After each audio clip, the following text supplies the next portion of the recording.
You guys good to go? All good. Go ahead. Good morning, everybody. My name is Andre Story. I have the pleasure of serving as the president of Columbia St. Mary's. And under unfortunate circumstances, we're here today to discuss an event that took place this morning here in Milwaukee. Just want to start by saying here at the Burn ICU at Columbia St. Mary's, we've been serving Greater Milwaukee and great state of Wisconsin for over 65 years. And today I want to just take a moment to think about the families that are being served here and also the nurses and physicians who are caring for our loved ones. With that being said, I want to hand off to Chief Limsky to talk about the events that took place that brought us here today. Good morning. Thank you so much for coming out today to hear about this. First, I want to offer condolences to the fallen civilian fire victim from this morning's fire on South 8th Street. We're going to have limited details to offer you on that, pending family notifications and positive identification.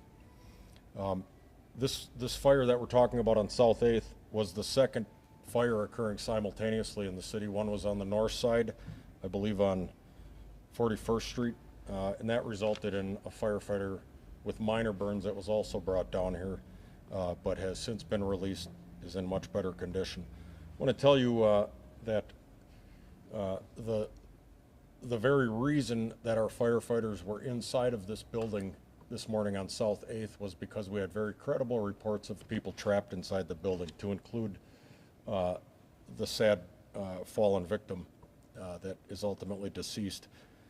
This call came in at 4:49 a.m. to Milwaukee Fire Department dispatchers who were told flat out, we have an entire house on fire. It's a pretty specific report. Dispatch immediately got units inbound. Multiple calls came into our dispatch center in very quick succession, and reporting that now there was another house on fire as well. You know, if you're familiar with this area of town, this is old stock wood frame housing. You can't even extend your arms between these houses, they're so close. A lot of them had wood clapboard siding. It's very, very dangerous once one of them starts burning. Our first unit was on scene at 4:54, 5 minutes after the first call came in.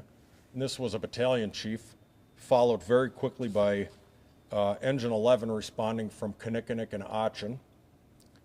Engine 12 coming from 20th in Oklahoma was right on their tail with Ladder Company 1, where our member that I'm about to tell you about arrived on, and a variety of other units, to include Engine 23 and Rescue Company 1 off 9th and Greenfield. Engine 23 and Rescue 1 are special operations teams, members of our heavy urban rescue team, whose primary mission tasking is to rescue firefighters under fire conditions. Shortly after arrival, additional units were requested given the expanse and the growth of the fire to include multiple buildings, one to the south, one to the north. At 5:05 a.m., an incident commander's worst nightmare happened, and a Mayday was sounded over the radio. Several Maydays in short order, actually, from different perspectives. One from the company officer who had just watched his firefighter become cut off from heavy fire and trapped deep in the building away from the stairwell, and one from that member himself, who crawled towards the front of the building, utilizing training that he had received specific to a term we'll call RIT, R-I-T, Rapid Intervention Training. This is training we received at the Illinois Fire Service Institute, and we continue to send members down to this training. Of note, one of the members who spearheaded this department getting this training is the victim's father, our burn victim's father. A second alarm was transmitted after this Mayday. Companies were deployed rapidly to begin trying to rescue this member. This member was trapped in the south exposure, the southern building that was the fire spread to from the center building. It's trapped in the attic. It's a building style called Polish flat, so it has a basement that's largely exposed. The first floor actually almost looks like a second floor, and then the peaked roof covers the attic. As our members arrived, they were told there's people trapped inside this burning building. And they did what firefighters are expected to do. They went and tried to rescue these victims. They removed one person from what would be the first floor who informed them that a relative was trapped in this attic and probably would have mobility issues limiting their ability to egress. Ladder Company 1 ascended the stairs as part of their primary truck duties for search and rescue and began pushing out onto that second floor over fire on the first floor in advance of the hose lines, and became very aware that they had limited time. They located the downed victim that had been reported and began attempting to remove that victim. Of note, another architectural feature of these Polish flats is these stairwells are extremely narrow and extremely steep and winding. Further hampering efforts to access this attic and to remove this victim were the fact that these stairs were extremely cluttered with various items just being put there for storage. Extreme efforts were undertaken to try to get this victim off this second floor, and at this time the second floor flashed over. What flashover is it goes from bad to worse, and the entire area at the rear near the stairs became enveloped in flames, 100% in flames. It's not the movies, it's not television. At this point, the lieutenant on Ladder Company 1 had brief visual access of his firefighter deep into the flames, who made probably a crucial decision to not come back through the flames, but continued forward in the building. The lieutenant issued the Mayday on the radio. The trapped member issued his Mayday on the radio. Worked their way to the front of the building. This Mayday was transmitted at 5:05 a.m. Additional resources were requested. Our special operations teams and the other companies on scene immediately kicked in rapid intervention efforts. At 5:17, our firefighter was removed through the front peak window of this home. A short while later, we did remove and determine that the original fire victim was in fact deceased. Technical stuff here. Main fire building was 2467-69 South 8th. The north fire building that had extension was 2461 South 8th. And the south fire building, where the civilian fire fatality and our firefighter burn injuries occurred, was 2471 South 8th. I want to tell you a little bit more about this here. We credit Ryan's training with saving his life here today. We credit the training and the drive and the dedication, the aggression, the smart firefighting of his counterparts, his peer firefighters, in saving his life here today. This was a very marginal fire. I am telling you, we were probably 30 seconds away from talking about planning a firefighter funeral today. He's got about 49% of his body with partial thickness burns. He has a long road of recovery. His gear is completely destroyed. I need to point this out.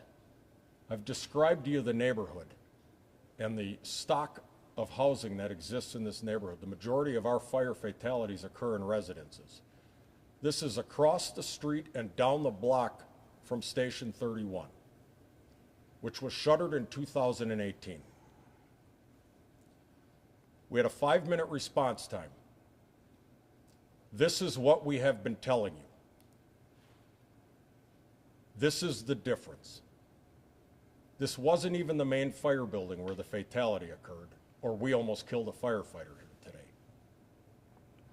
The difference between driving across the street and up the block a ways versus coming from Kinnickinnick to the 2400 block of South 8th, it is precisely what we have been talking about. This is geometry and physics. No amount of buzzwords or fuzzy talk erases that reality. And it almost killed one of my firefighters today, and a civilian has been lost.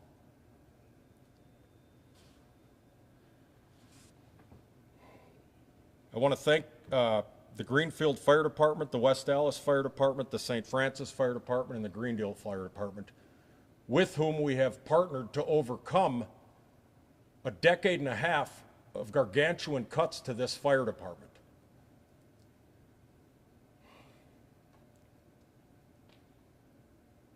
And I want to give thanks.